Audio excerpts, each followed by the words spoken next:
Channel का नाम लेकर स्टार्ट करें।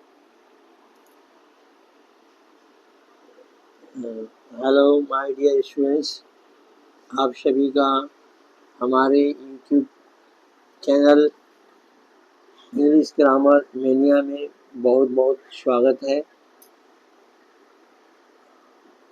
आप लोग को जो है अब मैं एलपीएस सर, आपका एलपीएस सर मैं आज जो है ट्रांसलेशन पढ़ाने जा रहा हूँ, ऑक्सफोर्ड कार्नेगी ट्रांसलेशन।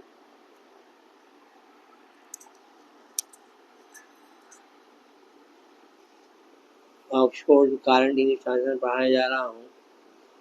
इसके तहत हम चैप्टर 10 टेंस का जो है चैप्टर उसको पढ़ाएंगे। इसके पहले हम English Oxford current English grammar का वॉइस चेंज पढ़ाया था मैंने, और 55 एक्सरसाइज से लेकर के 60 तक पढ़ाया था, और उसका वीडियो भी अपलोड कर दिया हूँ। आप ग्रामर के तरीके में जाकर के आप उसको देखिए, सर्च करिए और उसको भी पढ़िए। वो भी बहुत अच्छी तरह समझाया हूँ, वहाँ भी आप अच्छी तरह से देख सकते हैं। और मैं ट्रांसलेशन चालू कर रहा हूँ, टेंस को लेकर के स्टार्ट किया हूँ, तो उसके बारे में आप देखिए। टेंस का जो है इंट्रोडक्शन है कि जो परंपरागत व्याकरण एंड ट्रेडिशनल ग्रामर के आधार पर टेंस 3 प्रकार के होते हैं। प्रेजेंट टेंस यानी वर्तमान काल, पास्ट टेंस यानी भूतकाल, फ्यूचर टेंस यानी भविष्य काल। इनमें से प्रत्येक के 4-4 भेद होते हैं। अब जो मैं यहाँ पर भेद लिखा हूँ वह आप देखिए तो आपको याद करने में सुविधा होगा, ध्यान देंगे तो। ये प्रेजेंट टेंस को मैंने एक कॉलम में लिख दिया, प्रेजेंट एक कॉलम में, दूसरे कॉलम में पास्ट, तीसरे कॉलम में फ्यूचर। और तीनों के जो भेद हैं उनके नाम एक जैसे ही हैं, साथ में उनका सरनेम जुटा हुआ है। तो प्रेजेंट के साथ है तो प्रेजेंट का जुटा हुआ है, पास्ट का पास्ट जुटा हुआ है, फ्यूचर का है तो फ्यूचर से जुड़ा हुआ है। अब देखिए यहाँ पर प्रेजेंट इंडेफिनिट और simple present tense, present continuous, present perfect, present perfect continuous. तो प्रेजेंट के 4 प्रकार हो गए। सेम वे में पास्ट के भी 4 प्रकार होंगे। इनमें कुछ समानताएं भी आपस में हैं, कुछ विभिन्नताएं भी हैं। आप आगे पढ़ेंगे देखेंगे तो समझ में क्लियर आ जाएगा। तो देखिए इसमें पास्ट का जो है पास्ट इंडेफिनिट या सिंपल पास्ट टेंस कहते हैं, और पास्ट कॉन्टिन्यूअस टेंस है, पास्ट परफेक्ट टेंस है, पास्ट परफेक्ट कॉन्टिन्यूअस टेंस है। पास्ट के भी 4 प्रकार हो गए। इस तरह फ्यूचर के भी 4 प्रकार होंगे। फ्यूचर इंडेफिनिट या simple future tense, future continuous tense, future perfect tense, future perfect continuous tense. ये तीनों के 4-4 प्रकार हो गए। अब जो है हम लोग आगे देखेंगे तो इसमें इस अध्याय में हम लोग जो है ट्रेडिशनल ग्रामर के अनुसार बताए गए भेदों को एक एक करके अध्ययन करेंगे। तो आते हैं पहला वाला प्रकार में, प्रेजेंट का पहला प्रकार यानी प्रेजेंट इंडेफिनिट टेंस या सिंपल प्रेजेंट टेंस भी कहते हैं। उसकी बारे में पहचान के बारे में हम देखेंगे कैसे इसकी पहचान होती है। टेंस जो है वाक्य जो है वह किस टेंस में है। पहचानने के नियम इसमें ये है कि पहचान इस टेंस की हिंदी क्रिया के अंत में साधारणतः ता है, ती है, ते हो, ता हूँ, ती हो, ती हूँ इत्यादि का प्रयोग रहता है। तो पहचान लेते हैं कि वाक्य प्रेजेंट इंडेफिनिट टेंस में है। तो ये जो आप देख रहे हैं शब्दांश, जो ता है, ती है, ते हो, ता हूँ देख रहे हैं, ती हो, ती हूँ, तो ये सब क्रिया के साथ अटैच रहते हैं। जैसे खाना, पीना, सोना, बैठना, रोना, गाना, हंसना, खेलना, कूदना, सब वर्ब है। सब ग्रामर में क्या है, क्रिया है। इनसे क्रियाओं का बोध होता है। ये व्याकरण में क्रिया माने काम है, एक तरह के जो काम को बताते हैं। तो आपने देखा कि सब में नाना आया हुआ है, रोना गाना हंसना खेलना कूदना चलना फिरना ढोना हटना जाना है, वो सभी जो देख रहे हैं कैसे हो जाएगा। वो लोग देखिए, मैं मैं अंग्रेजी पढ़ता हूँ, पढ़ना से क्या हो गया, पढ़ता हूँ, ता आ गया, ता हूँ। राम अंग्रेजी सीखता है, तो ता सीखता, सीखना से क्या हो गया, सीखता, सीखता है के पहले ता आ गया। गीता गाना गाती है, ती है, गाती है, गाना से गाती है। ठीक है, इस तरह से वे लोग क्रिकेट खेलते हैं, खेलना से खेलते हुआ, और हैं पहले आया ते, खेलते हैं, तो वही आपका जो शब्दांश है, शब्द के जो अंश दिखाई पड़ रहे हैं, ता है, ती है, ते है, ता हूँ, ती हो, तो ती हूँ, ये सारे आप अब जरूर समझ गए होंगे कि ये सब क्या है। शब्द के अंश हैं जो कि प्रेजेंट इंडेफिनिट टेंस को रिप्रेजेंट करते हैं, प्रदर्शित करते हैं। इससे आप पहचान जाएंगे। ये चैप्टर जो है आपका एक्सरसाइज 91, चैप्टर 10 है, इन एक्सरसाइज 91 से स्टार्ट हुआ है, और 91, 92, 93, 94, 95, 91, 92, 93, 94, 95 5 एक्सरसाइज आपको इसी टेंस के बहुत काम में आने वाले एक्सरसाइज हैं, जिनका विस्तार आपको ग्रामर नॉलेज के लिए बहुत ज़्यादा जरूरी है। ट्रांजिशन क्या होता है? ट्रांजिशन भी एक तरह ग्रामर ही है, सटीक ग्रामर है। ग्रामर कहा जाए तो प्रैक्टिकल ग्रामर है, प्रैक्टिकल, प्रैक्टिस करने से प्रैक्टिकल नॉलेज आता है, प्रैक्टिकल ग्रामर है।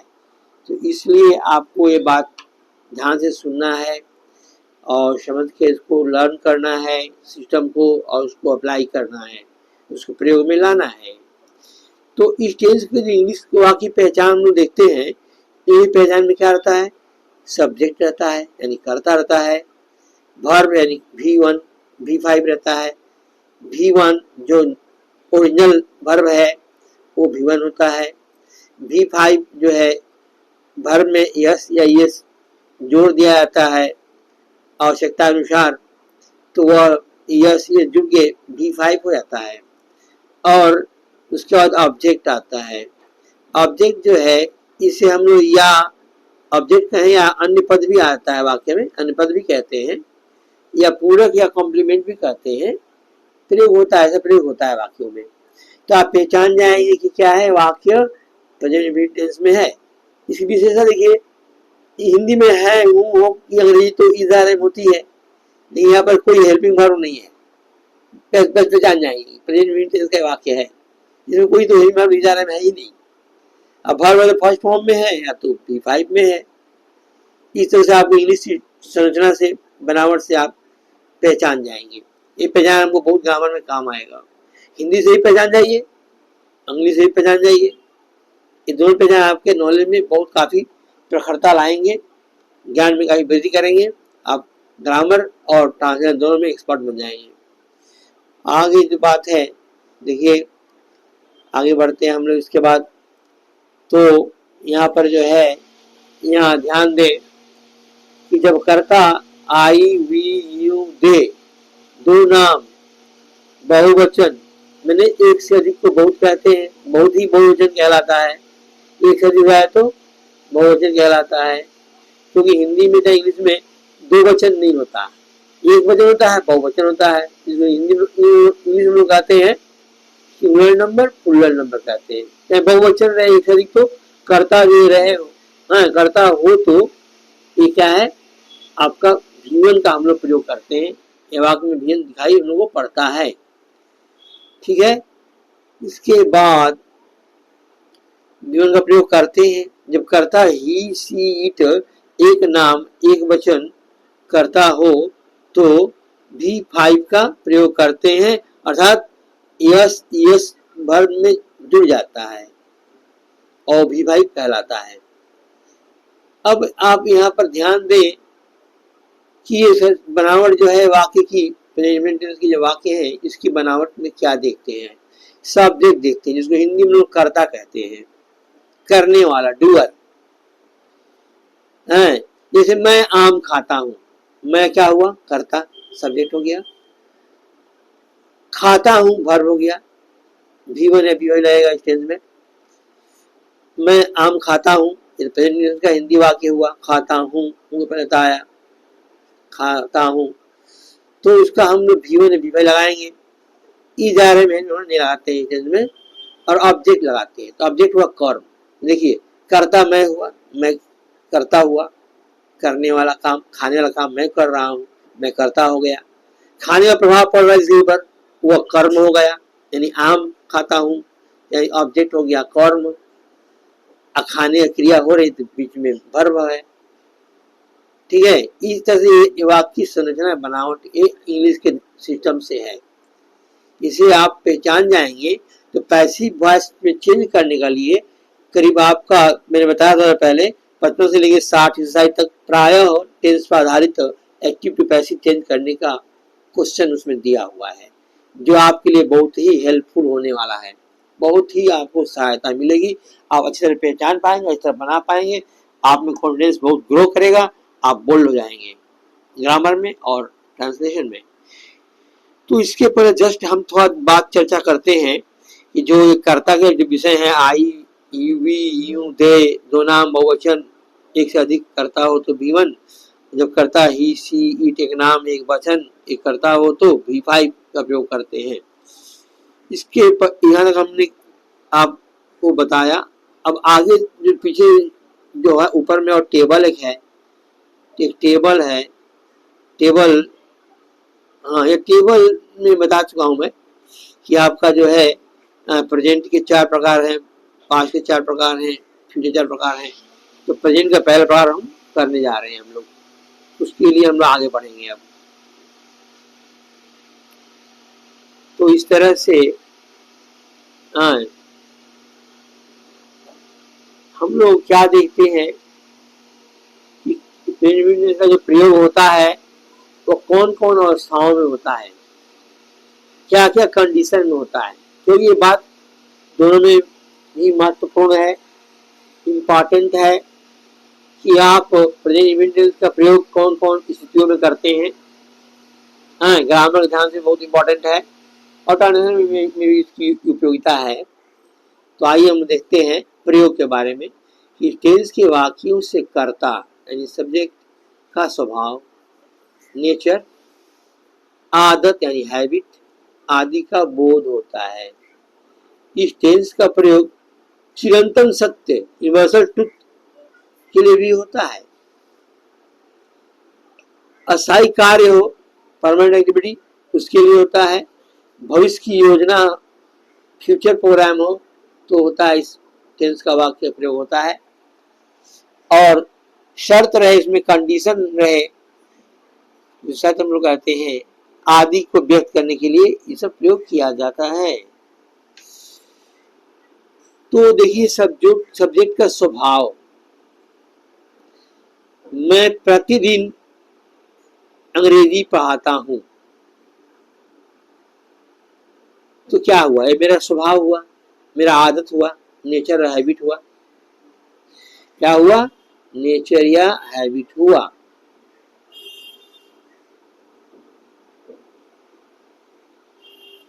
नेचर या हैबिट हुआ, नेचर या हैबिट हुआ।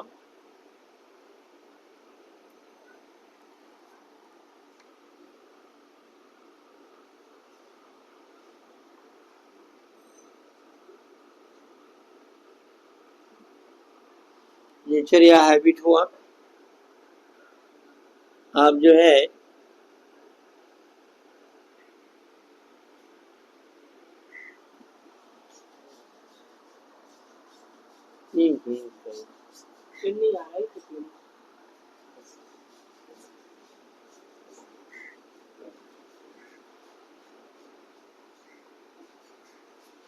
तो देखिए इसमें जो है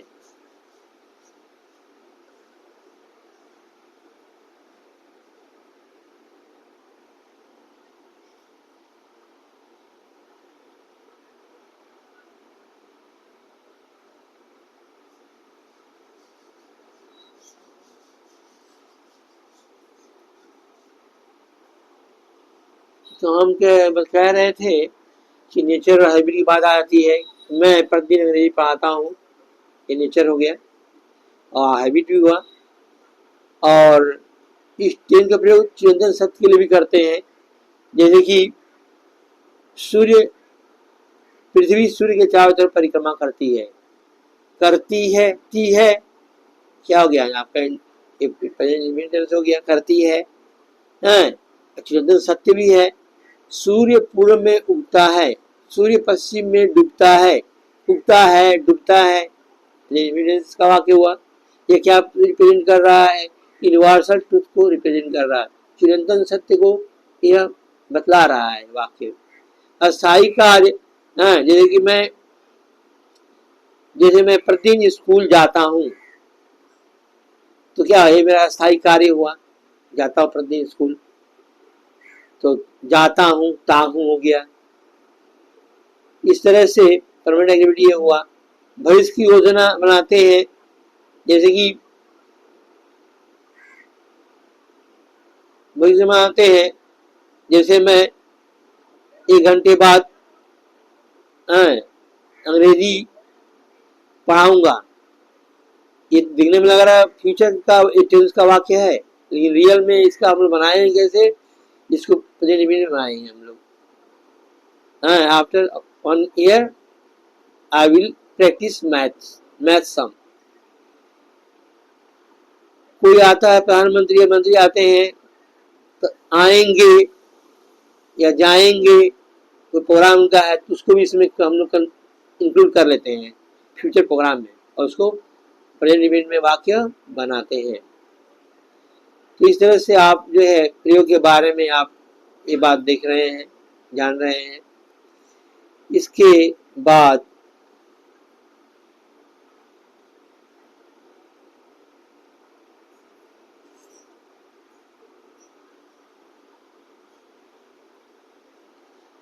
आपका जो है यह टेंस का जो है एक कॉमन आइडिया, इंट्रोडक्शन, एक भूमिका आपको मैंने इसके तहत बताया।